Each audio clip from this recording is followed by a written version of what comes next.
Good Friday afternoon, guys. My name is Jerry Miller, and welcome to the I Love CVille Show. Happy Friday to you guys. Glorious day to be alive. Of course, we're live in Charlottesville, the Commonwealth, the country, and the world on the I Love CVille Network. We're presented by Skooma Boutique Dispensary. Skooma Boutique Dispensary located next to Rapture on the downtown mall.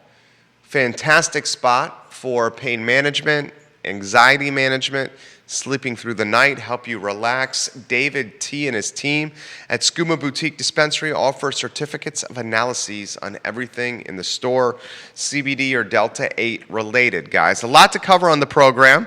Liberty University is heading to quarantine. We will talk about that on the program. Outbreaks left and right in Lynchburg. Liberty University is going to quarantine at least until September 10th. Details on that on the show coming up. At least 159 known cases among student, faculty, and staff as of Wednesday. The fall semester began this week and already an outbreak at Liberty U. Albemarle County reporting some positive cases, 12 in fact. School started this week at Albemarle. School started in Charlottesville, a day ago, 2 days ago, and 7 positive cases at Charlottesville High School. The cases, a lot of this is being spread on school buses right now.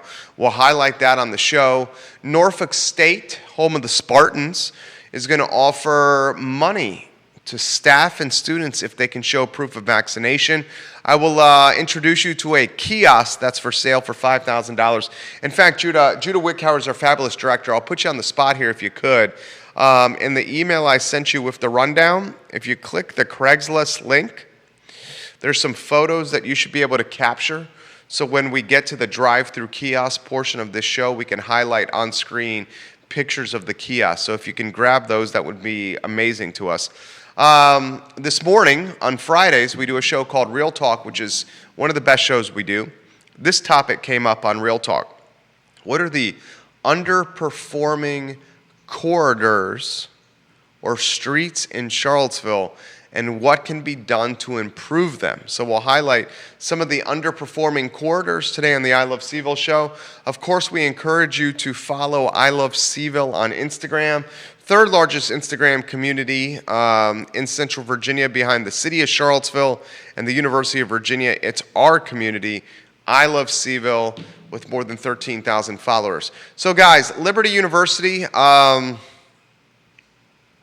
is at it again. Liberty University announced a temporary campus-wide quarantine because of a spike in cases. The quarantine at Liberty U is going to last until September 10th at least. So we're looking at a 2-week quarantine.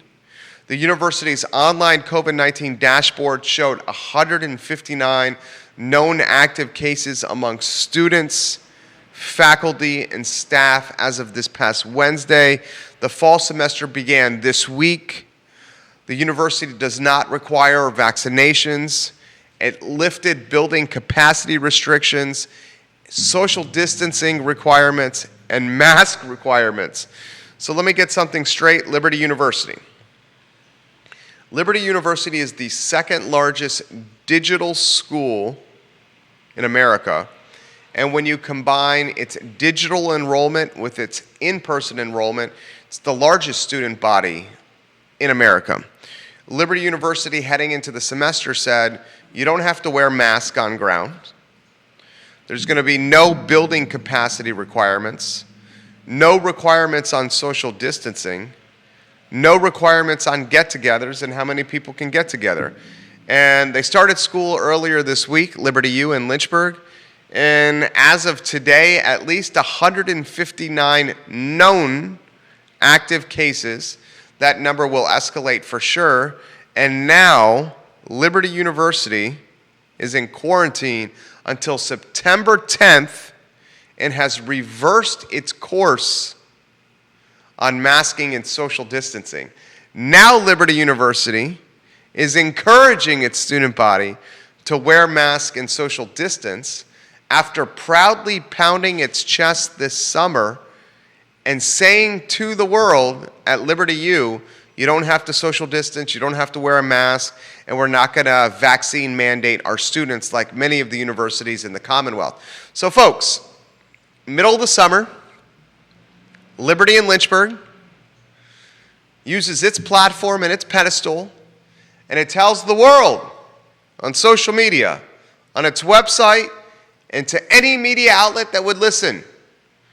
In the summer, Liberty University said, you don't have to wear masks. You don't have to quarantine. You don't have to be vaccinated. And you don't have to social distance while on campus at Liberty University. School started this week. Guess what happened? COVID spread like wildfire. Now Liberty University is under a 14-day lockdown, and now its leadership is telling the world, guess what?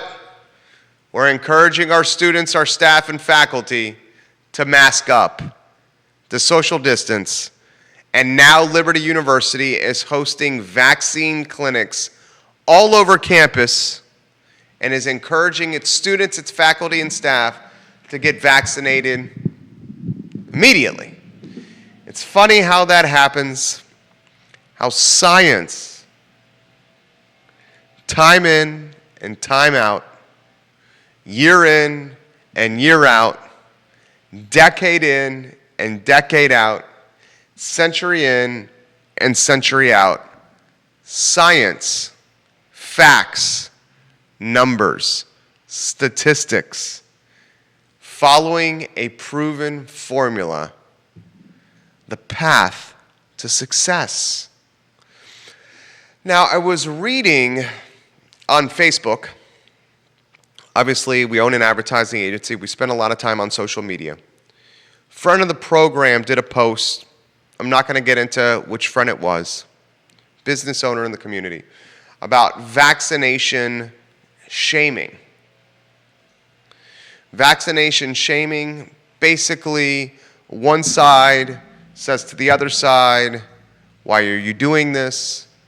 And utilizes shame tactics and strategies to make a portion of the population feel bad. Most of the vaccination shaming is coming from the vaccination side of the fence to the opposite side of the fence, which is the anti-vaxxers. The older I get, the more empathetic I try to be. The older I get, the more I try to embody a kindness and golden rule mentality. Do unto others as you want others to do unto you. That being said, I've stayed committed to this philosophy for about, 8-9 months now as the vaccinations were rolling out at the top of the year. How we're going to beat this is by following the science. Science. I'm not trying to shame anyone. I'm not trying to guilt anyone.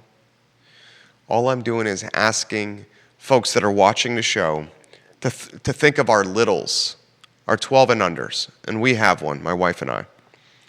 They're unprotected right now. I'm asking folks to think about the autoimmune compromised individuals. Some who don't have a platform as far-reaching, perhaps, as this network. It's not about shaming. It's about doing what's right for mankind, for womankind, for your neighbors, your community, your town, your county, your city.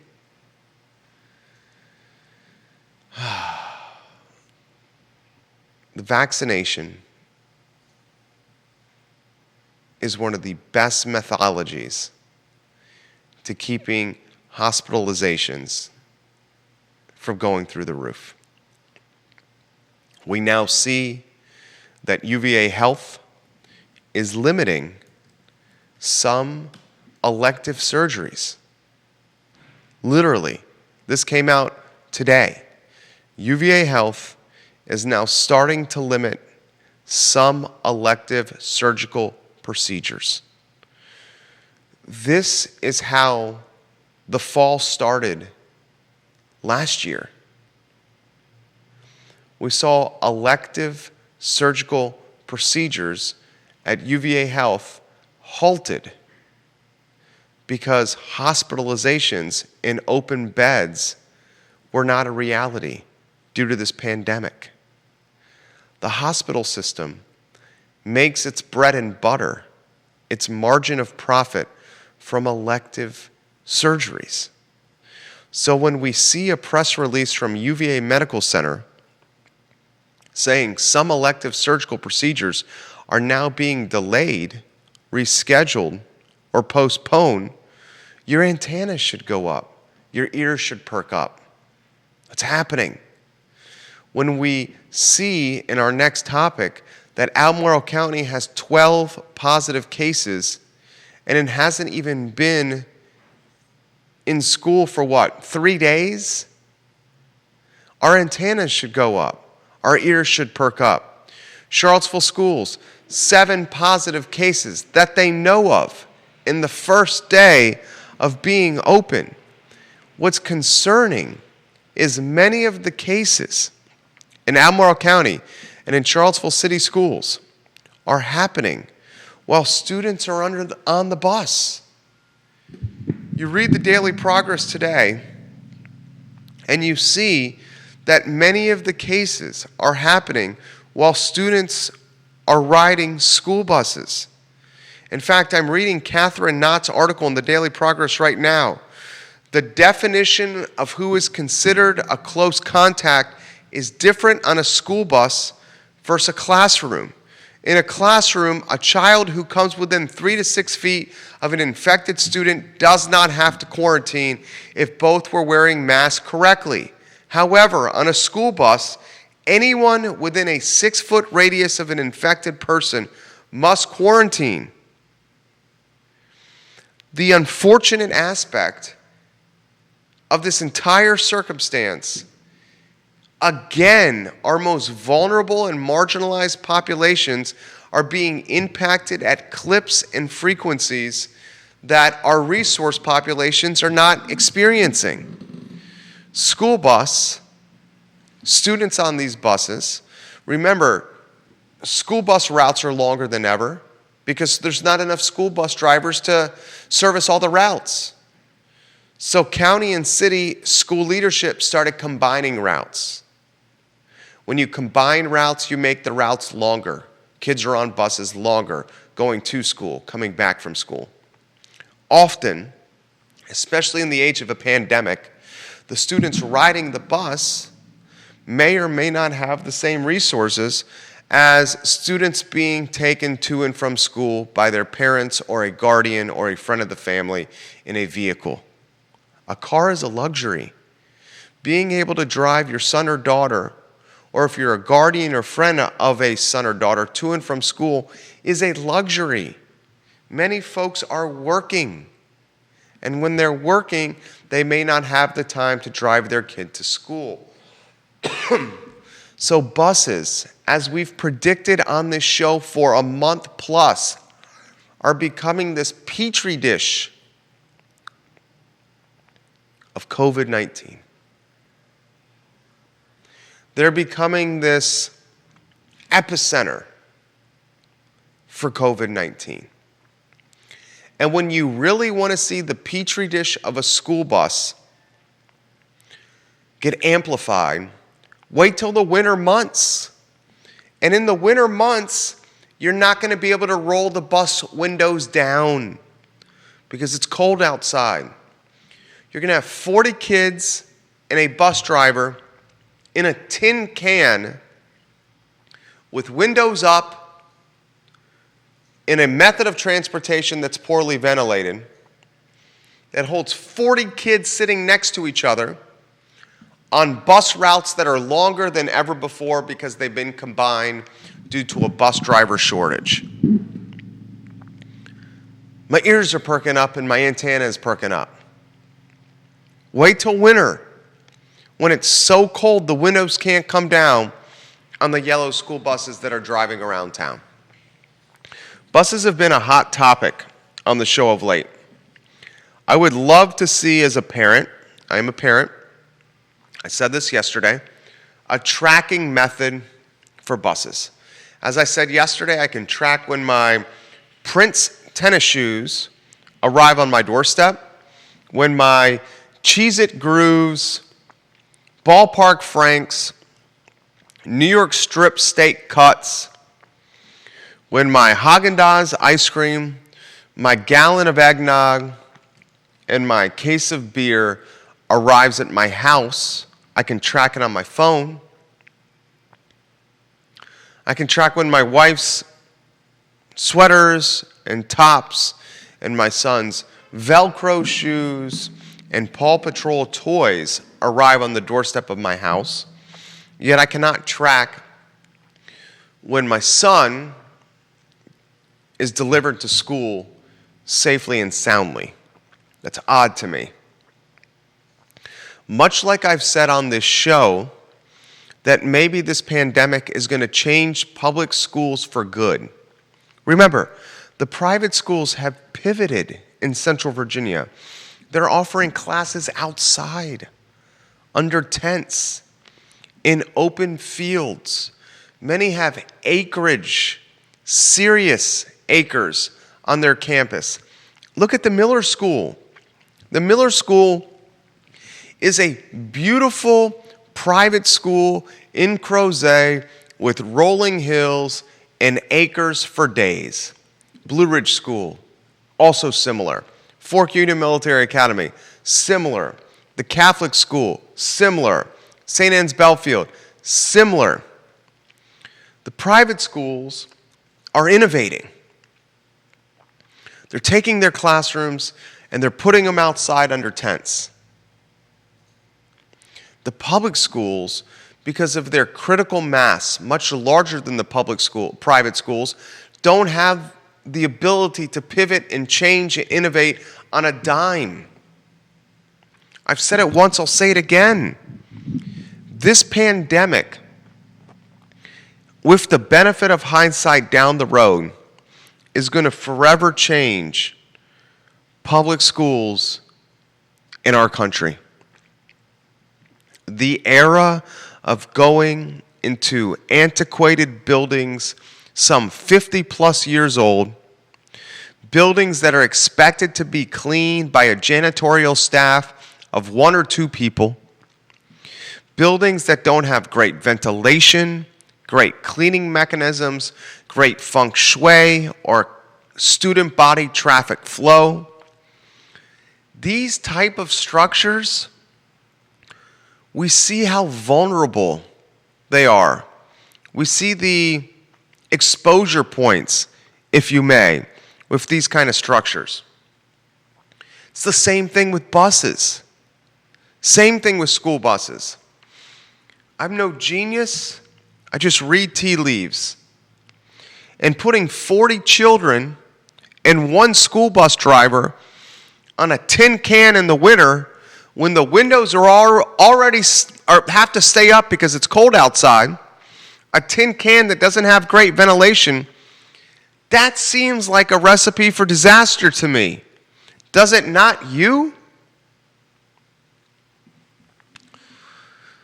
I think we're going to look back when we eventually get this darn thing under control. And we're going to see and say and do the following. I'm confident down the road, this vaccination, once approved for students of all ages, not just 12 and up, students of all ages, once the FDA approves this vaccination for students of all ages, I am confident, 100% confident, that this vaccination is going to become something that is required for going to school. I'm confident down the road the concept of school buses will change, evolve, innovate, and get revitalized. Who's going to want to be a bus driver for an extended period of time? You're underappreciated by the community. You're not respected as you should be by the community. You're underpaid. You're underbenefited. You're now driving routes that are longer than ever before. with more students than ever before during a pandemic that no one expected and planned for. In about 2.5 to 3 months, it's going to be so chilly outside, you're not going to be able to roll the windows down. And then you will have a silo petri dish of Delta within the tin can. Almost like a tin can of sardines. Charlottesville has 7 positive cases. It's been in school for less than 3 days. Liberty is quarantining the entire university. Rappahannock Public Schools, Amherst County Public Schools, and Franklin County Public Schools, 3 school systems in Virginia, are all battling massive outbreaks.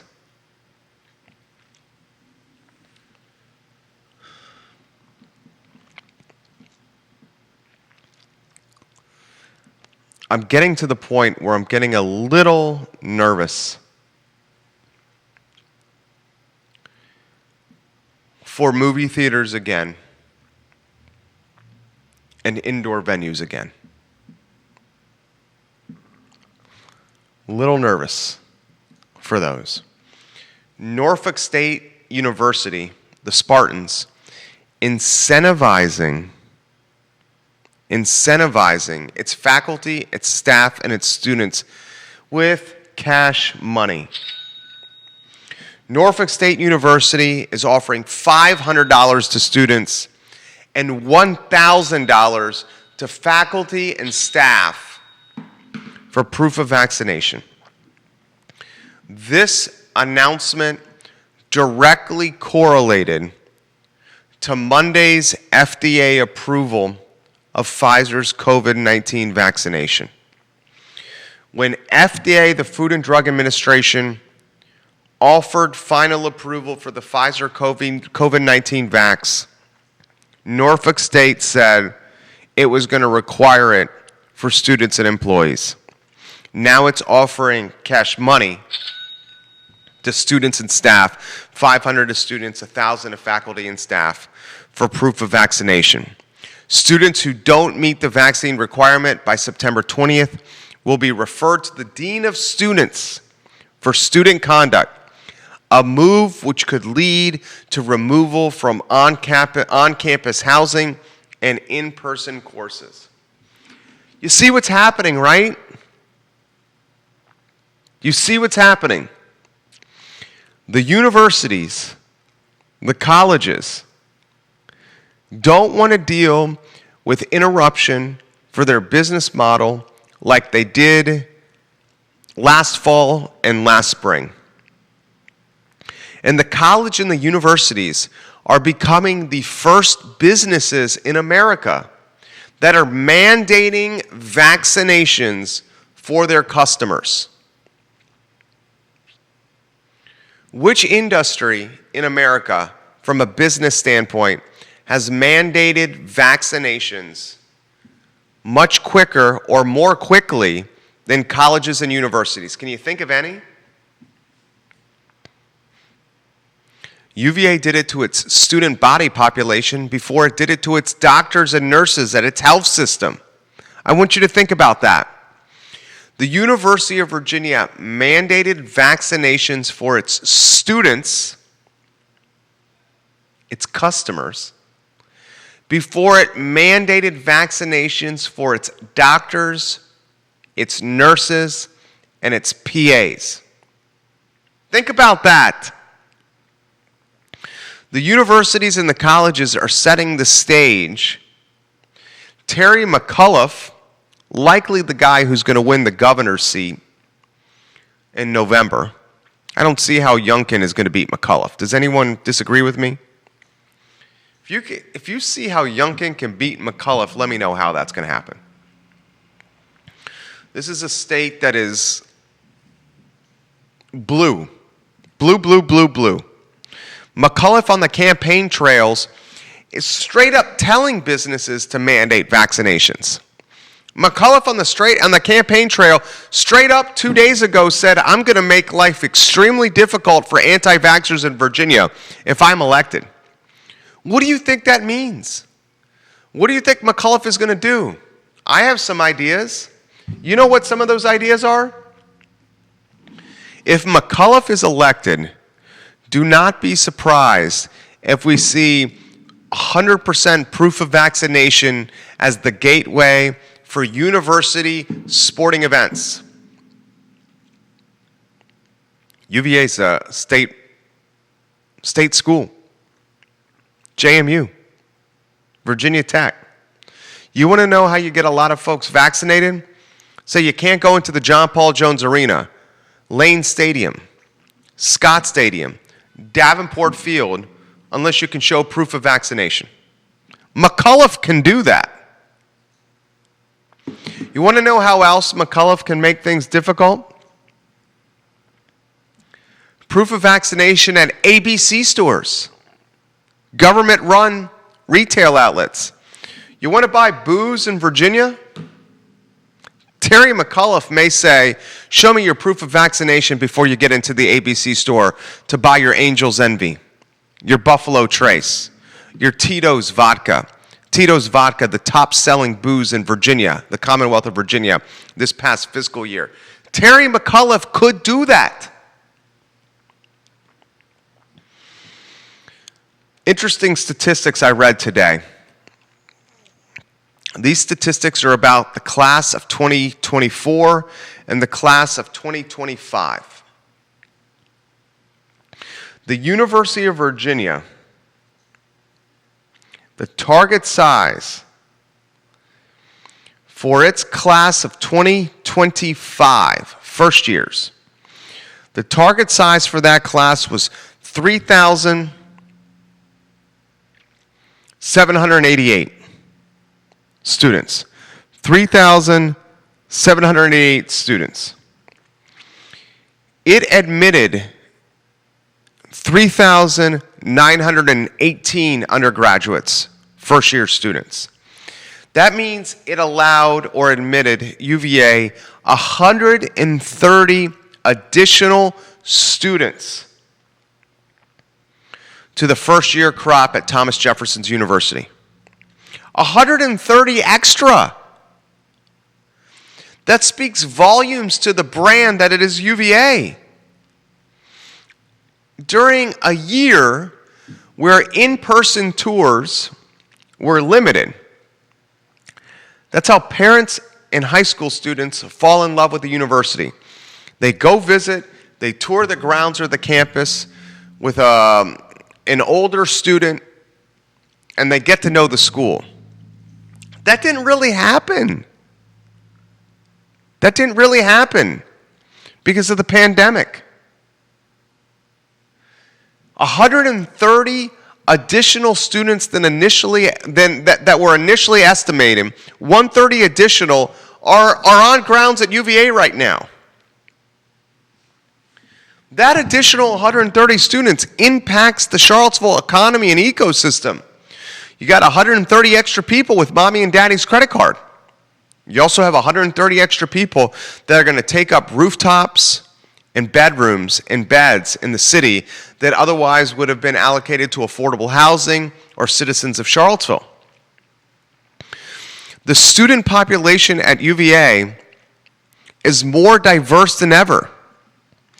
41% of incoming students, 41% of first years at UVA identify as a racial minority. UVA is committed to diversity and an eclectic student body.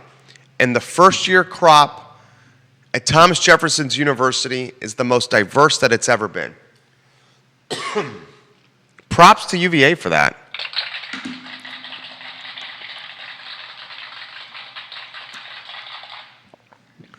Get the kiosk photos on screen if you could, Judah. Give me a thumbs up when those are on screen.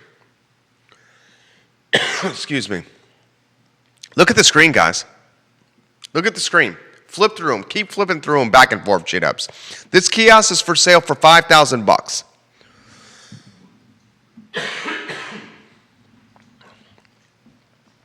This kiosk, 5 Gs. Keep flipping through them, J-Dubs. I'll tell you when to stop. Look at the screen.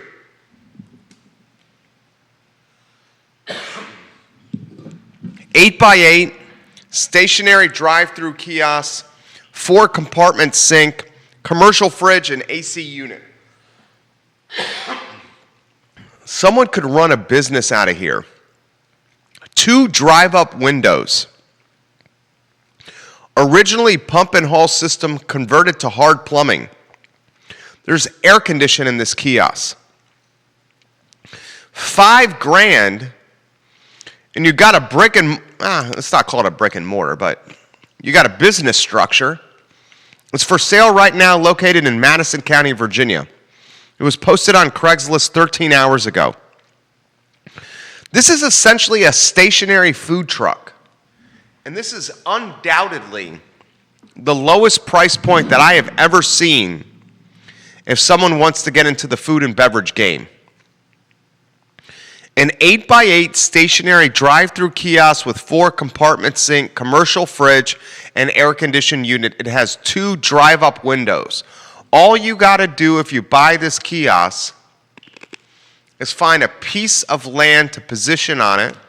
It's 8 by 8. It's not like you need a massive piece of land. You can come back to me now, J-Dubs. And then you can utilize social media, mobile, and digital marketing to drive tremendous awareness to where the kiosk is located and what menu is being sold through the kiosk.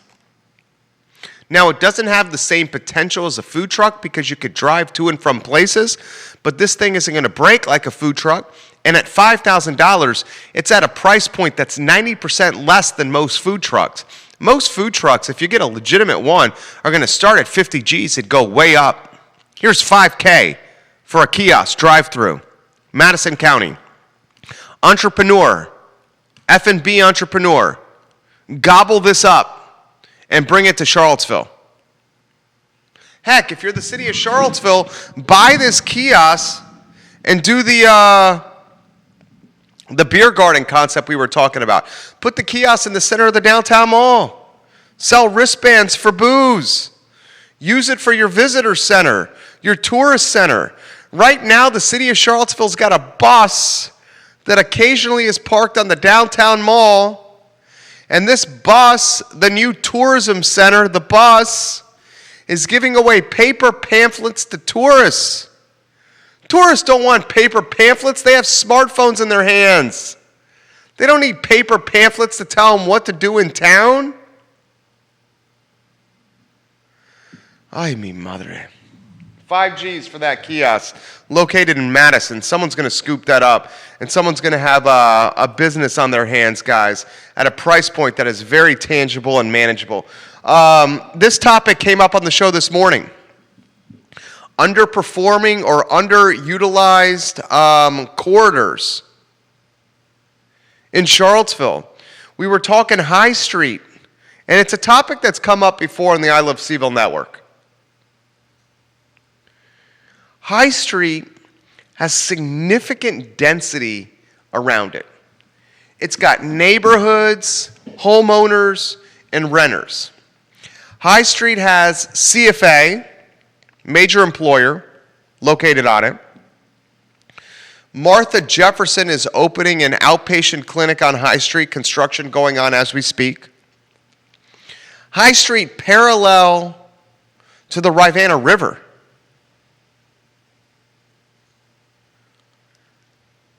You can make a legitimate argument that High Street may be the most underperforming corridor in the city of Charlottesville. It's not safe to bike there. It's not really safe to walk there. It's seen some better days from a TLC standpoint. It's parallel to the Rivanna River. How many corridors can say that? It's a hop, skip, and a jump from the downtown mall in Belmont. It's a hop, skip, and a jump from the uber Tony and the uber affluent and the uber wealthy North Downtown neighborhood. It's got some great brands and businesses already located there. Riverside, Fabio's, Jack and Jill's, Tubby's, just to name a few. La Michoacana's got some of the best tacos in town. Still, it underperforms. Would you feel comfortable walking from North Downtown down to High Street to Riverside? Probably not. Would you ride your bike? Probably not. Can you imagine the potential of a river district rebranding High Street the River District and having pop-ups along the Rivanna River on a Saturday or a Sunday or a Friday so you could walk the river like you can the San Antonio Boardwalk and patronize pop-ups left and right? That would crush it. You improve the walking and biking, and you'd get more businesses interested in the corridor. Two other ones came to mind. Harris and Cherry Avenue. Harris and Cherry Avenue could be better. Cherry Avenue, with its proximity to downtown, UVA, Midtown, Belmont, and 5th Street Extended, I want you to get on Cherry Avenue on Ridge Street.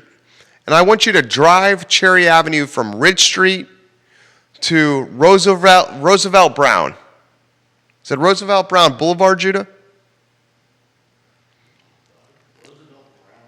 I think it's Roosevelt Brown Boulevard. Is it Boulevard or Avenue? Let me look that up real quick.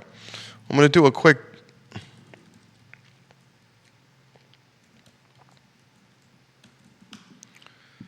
It's Boulevard. Make the drive from Ridge Street to Roosevelt Brown Boulevard. And look left and right. And ask yourself the potential of the Cherry Avenue corridor. Ask yourself the potential of Harris. Ask yourself the potential of High Street. We got to keep revitalizing and huffing new life into the city, especially because it's 10.2 square miles and landlocked. We have such limited space. If we don't continue to improve what we have, then you're not going to truly experience the city like it could be. Those three corridors, I would love to see some TLC allocated to them. How about you? Let's get to some comments coming in. I love you, Dino.